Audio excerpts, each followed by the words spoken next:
洪水橋 Leos 由2座樓高5層同4座2層高物業組成，全盤合共341個單位，面積由202尺起。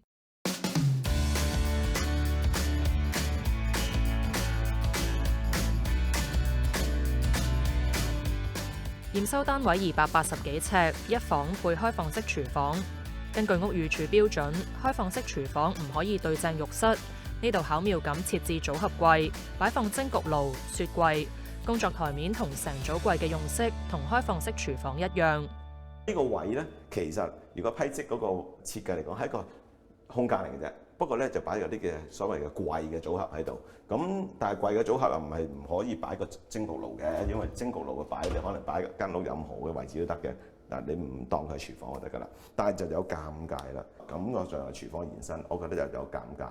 咁應該係局部就變翻做一啲其他嘅儲物櫃嘅食面，咁又唔好令人有誤會啦。再者咧，其實我哋呢個嘅櫃面咧，其實咧就可以做多啲一個儲物空間添。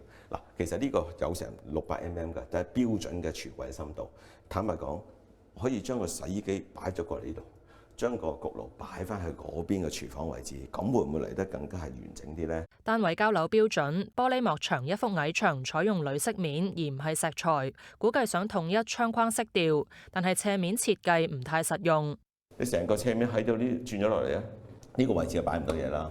咁同埋咧就係如果就咁睇喺度咧，其實好容易反光。我見到咧好多反光嘅一啲嘅瑕疵出咗嚟嘅。坦白講，就斜咗落去啦。當我哋時擺張牀呢個位置正擺張牀啦，擺埋床咗咁高，咁床咗喺度就黐唔到埋窗邊喎。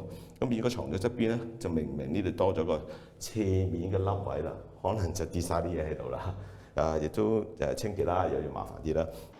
Leos 位於鴻源路，前身係農地，長實喺2017年以4億3千萬完成補地價，每尺3100幾蚊。根據樓書，項目地庫停車場供應大約60個住客車位，單車位有20個。